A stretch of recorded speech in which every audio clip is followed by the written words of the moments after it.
SEC East, balance of power. Not too hard to figure out at the top, but that's not where the fun is. It's pretty easy. You know, my sister could come up here.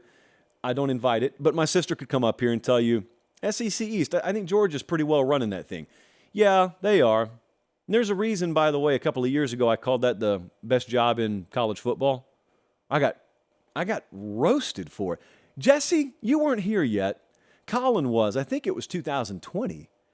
And we did a segment on what the best jobs in college football were. I said, well, Georgia's the best job in college football.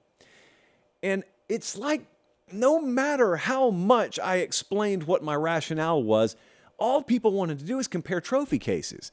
I didn't say they had the best trophy case. I didn't say that their coaches had the best resume in history. I didn't say any of that. I said, when you take the list of what you think are the critical factors to winning at the highest level, there is no program that checks more of those boxes more thoroughly. There is no program that lacks for those things less across the board than the University of Georgia. It's been that way for a long time. I won't say it's always been that way. It's been that way for a long time. The reason I waited until 2020 to say that is because when Smart got there, that wasn't the best job in college football. It had the potential to be. And then he pulled some levers and he knocked some walls down there, sometimes literally, when it comes to construction, and he made that into the best job in college football. Well, anyway, I got drugged by a bunch of people saying that, and I don't hear from them anymore, is my point. Because everything that was always capable of being realized by the right head coach at the University of Georgia has now been realized. And so anyone looking around now, like is anyone noticing what kind of machine that he's built there? It's not just a Kirby Smart thing. It's a Kirby Smart and Georgia thing. Kirby Smart wouldn't have Missouri, all due respect, rolling to the degree that Georgia is right now. But there are no guarantees. We're sitting here right now, back in my home state. A lot of the conversation is very, very fanatical, as it should be. I mean, you guys took forever to win one, then you won them back to back. So it should be fanatical.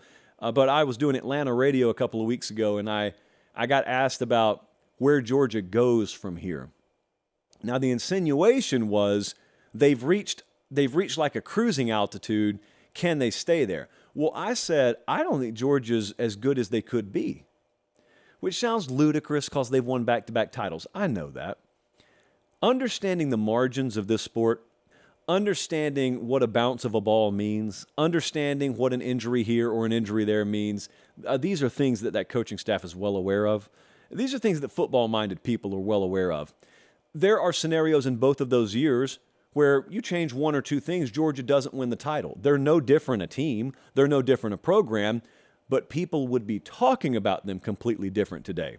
Well, the point is they did win the titles, and they do have the trophies, but that doesn't change that the overall caliber of play was the overall caliber of play. They haven't had a Heisman Trophy winning quarterback there. They haven't had overly dynamic wide receiver play there. They've had great defensive play there, but my point is, I guarantee you, if we had Kirby Smart in studio and he had to tell us the truth, he could pick 37 different compartments in his program and tell you exactly where he thinks they could get better. Well, I said that, and people hear that, and they say, well, nuh-uh, because you can't get better than winning a title. Yes, your level of play can get better. It may result in winning titles by 40 or 50 every year. Well, they just did that, actually. It's a bad example. But you get my point. Like the programs that are able to operate to a standard of excellence, they lay waste to everything, because they're not playing to the competition. That right there is the key difference over the past 12 months in the level of play in Athens and the level of play in Tuscaloosa. What you got in Athens last year was a program that did not play to competition. They just played to a standard. That has been learned time and time again from us watching Alabama. Kirby Smart witnessed it time and time again and was a participant in it at Alabama. Last year, the reason Bama looked different, and the reason they had so many close games, even in their wins, is because of that. That mentality slipped back to playing to the competition. When you're constantly aware of the scoreboard instead of just playing to a standard, then that's just kind of how it ends up. You keep making sure, all right, let's just do just enough to get ahead of them. Oh, okay, we're good, we won. Well, you put yourself in a position, though, where one little slip up here or there could have cost you the game. And in two cases, it did. Georgia didn't put themselves in that position. Georgia was only at risk of losing, aside from that Missouri game, Georgia was at risk of losing when they played a really, really good team called Ohio State. Georgia otherwise did not slip into that position. Well, that's mentality. That stuff's really hard to wire into an organization. Kirby Smart's done it. So the other thing he's got there, Kirby Smart, is he's got trust. If you've ever led, if you've ever been over an operation, if you've ever been responsible for the outcome of an overall operation, you know what I'm about to say is true. The hardest thing to do is relinquish control over parts of your operation. Because when you're responsible for the outcome, you want to have a death grip on like every part of it.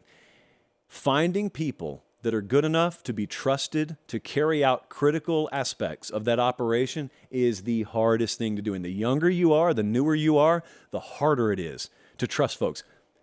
Kirby Smart being he's figured out in Athens who to trust and what to delegate, and you can tell. They're just areas they've gotten 5% better here, 7% better there. It's just increments, it's margins, it's fractions, but it makes the difference in winning and losing.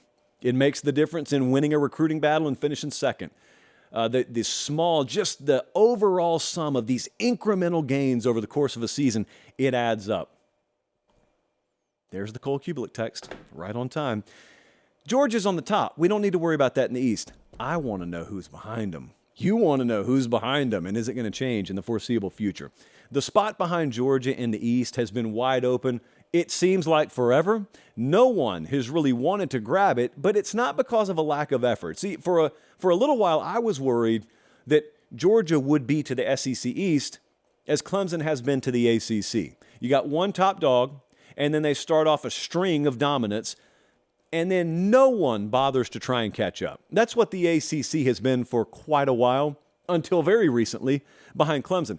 Well, South Carolina takes football too seriously to let that happen. Florida takes football too seriously. Tennessee takes football too seriously.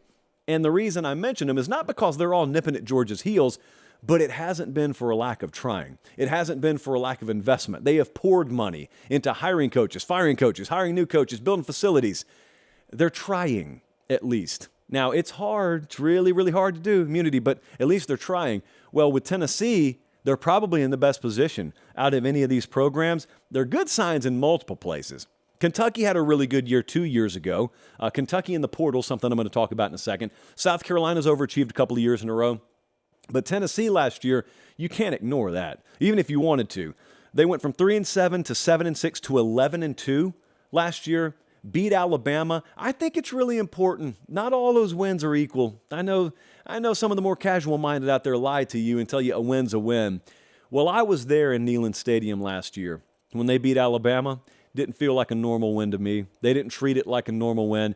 You do not have goalposts swimming at the bottom of the river after a normal win. All due respect to the other competition out there. You get a taste for beating the big boys. You get a taste for doing something you hadn't done in a decade and a half. There are kids almost old enough to drive in the state of Tennessee that weren't alive the last time they beat Alabama. That's a big deal to pull off that early in your coaching tenure. And then you also add on to that the fact they just landed a top 10 class, so recruiting has been continually improving as well. It's a pivotal year for Tennessee. Not to prove that they can do it, they just proved that, but that was a team. Now we start to zoom out and ask, is this a program thing? Is that what we should expect? Because we got teams out there that we can every 3 or 4 years expect to pop a random double-digit win season on you. Far fewer are the programs that can consistently average 9 3/4 to 10 wins a year. Is Tennessee going to be one of those? That's what this year will go a long way in helping decide for us. And then behind them, and I don't know how far necessarily, because it's still in kind of a state of flux, South Carolina's done it 2 years in a row. South Carolina's got one of the hardest schedules every year in the country, and so it's very important to calibrate your judgment post-season when you're looking at what they did.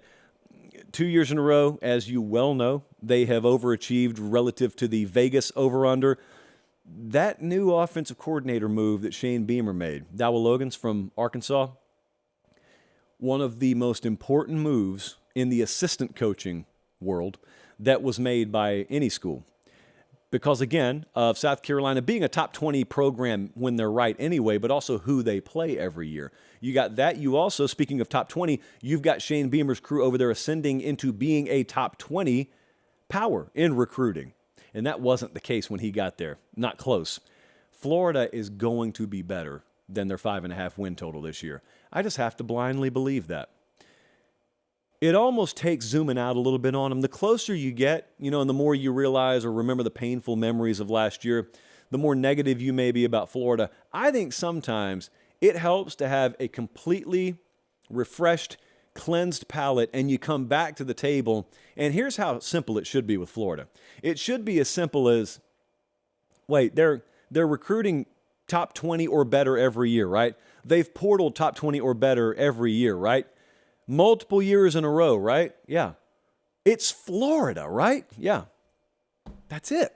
That Billy Napier's the head coach. Billy Napier is not 25 years old, a rookie who got handed the job through means of nepotism and has no clue what he's doing. He's actually won before as a head coach, right? He's got proven production, right? Yes. They should be a lot better than that. There is no excuse for that win total to be down there. Now, the Florida didn't set the win total. Vegas did. It's up to them to fly past that over-under win total. And then you start resurrecting a program. And that's what anyone who's a fan of the sport, outside of Miami and Tallahassee, etc., anyone who's just a fan of the sport is probably looking and saying the same thing I am. I look at Kentucky. Kentucky preseason win totals, they've got the third highest in the East. I got excoriated the other night because I didn't mention Kentucky in one of the bold prediction segments. So I'm going to mention them now. Kentucky historically has been a program that every few years is capable of a special thing. They're not a program in football that's going to fly at the 9 win per year range on average. However, we're going to talk about a team later in the show that I think is kind of morphing as the sport morphs. I think the transfer portal era will come to be very kind to Kentucky because of what the transfer portal is compared to regular recruiting. In regular recruiting, a lot of the trappings matter. A lot of the bells and whistles matter. In portal, when you're getting a guy out of it that's played 3 years of college ball, it is so down to business. It's so transactional. And in some cases, it benefits a program like Kentucky, a coach like Mark Stoops, who can really just sit down in front of you and say, look, we're not going to have a cake with your name on it. We're not going to have a Ferrari parked out front that you can take a picture with. If you want to do that, probably not the place for you. But you did that 3 years ago when you were originally committed to wherever you committed to. Now it's time to get down to business. You got a couple of years of college ball left. You need to maximize it. We're the place that's proven we can develop you. I can put you in position to play against the best in the country. I can put you in a position to be coached by some of the best in the country. What do you think? For a guy like Devin Leary, that works. And in the future, I think as the NIL portion of it sort of calibrates and everyone gets their bearings, I think Kentucky's going to be sort of a low-key destination for transfer portal players who once upon a time wouldn't have looked in Kentucky, but the second time around will, because the second time around, different things matter than the first time around. So that's the balance of power as I see it right now in the respective corners of the SEC. I know they'll think that I'm picking on them, because they always do. I'm not. It's egregious that Florida's win total is that low. It's insane. I hope they're right. Because their fan base thinks it's crazy. And I hope they're right. I hope they just go full people's elbow on the 5.5. I hope that's over already by the time they get to November.